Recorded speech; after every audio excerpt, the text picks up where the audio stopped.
कृतज्ञता व्यक्त करते हुए इस पावन भूमि की धूल को मस्तक में लगाते हुए यहाँ की देवी शक्तियों को कोटशाह प्रणाम नमन करते हुए, जिन्होंने हमें यहाँ पर सारी अनुकूलताएं दी और अप्रत्यक्ष रूप से, प्रत्यक्ष या परोक्ष रूप से हमारे इस महायज्ञ में सभी ने सहयोग प्रदान किया, क्योंकि बिना देवी कृपा के, ईश्वरीय कृपा के, गुरु कृपा के, संत कृपा के ऐसे कार्य सफल नहीं होते हैं।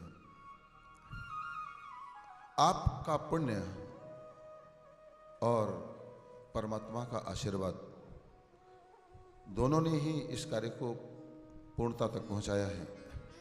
इसलिए हम आज पूर्णाहुति करते हुए और बारंबार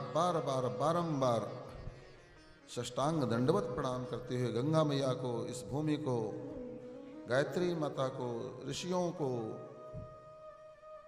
यहाँ के स्थान देवता को प्रणाम करेंगे और इस भावना के साथ में करेंगे कि पुनः दोबारा हमें फिर आश्रय दीजिए, हमारे हृदय में प्रेरणा भरिए, उमंग भरिए सत्कार्य के लिए। और ये 3 अनुष्ठान जो हमारे हैं यहाँ के, हम सभी को पूरा करने का सौभाग्य प्रदान करिए। ऐसी प्रार्थना करके हम यहाँ से जाएंगे और पुनः अगले वर्ष की प्रतीक्षा करेंगे। पुनः अगले वर्ष की पल पल तैयारियां करेंगे, तो हमारा पूरा वर्ष सफल हो जाएगा। पूरा वर्ष हम ये कहेंगे हम हरिद्वार जाएंगे, हम हरिद्वार में जो है यज्ञ करेंगे, हम हरिद्वार में कथा करेंगे। आए दिन आप सोचेंगे, इसलिए संकल्प दिलाए जाते हैं कि जब व्यक्ति संकल्प ले लेता है ना, उसका पावर बढ़ जाता है, क्योंकि बार बार संकल्प आपको याद दिलाता रहता है, हमने संकल्प लिया है, हमने संकल्प लिया है, हमें ऐसा करना है, हमें ऐसा करना है। जो तुरंत करता है वो तुरंत ही फल पाता है, मगर जो संकल्प ले लेता है तो साल भर का पुण्य उसको प्राप्त होता है।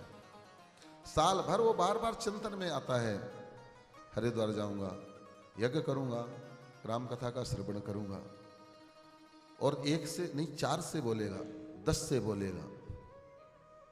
और चिंतन में जब हमारे यज्ञ चलता है, चिंतन में हमारे जब भक्ति चलती है, चिंतन में हमारे जब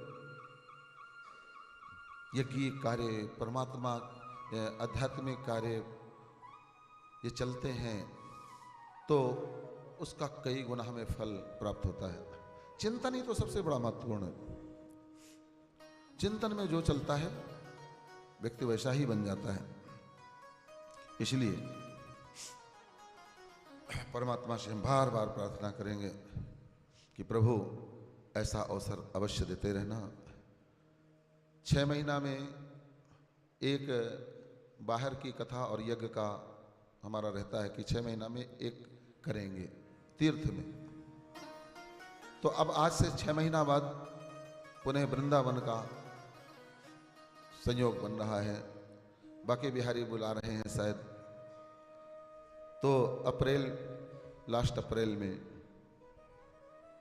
30 अप्रैल से 6 अप्रैल तक वृंदावन की पावन भूमि में कथा होगी और यज्ञ होगा। कितना सौभाग्य है, कितना बड़ा सौभाग्य है। इसलिए हम कहते हैं कि आप अपना नाम अवश्य लिखवा दीजिएगा कॉपी में कि हम भी चलेंगे। जब आप लिखवा देंगे ना, तो भगवान भी आपके का सहयोग करेंगे, देवता भी आपका सहयोग करेंगे। आपके संकल्प से, शुभ संकल्प से देवता प्रसन्न होते हैं, संत महात्मा प्रसन्न होते हैं, गुरु प्रसन्न होता है। जैसे देखो ना, कोई शुभ संकल्प लेता है, हमें वो बहुत प्रिय लगने लगता है। जब कहता हम भी यज्ञ में चलेंगे गुरुजी, तो हमें वो प्राणों से प्यारा लगने लगता है। और जो बहाने बनाता है तो हमारा बिल्कुल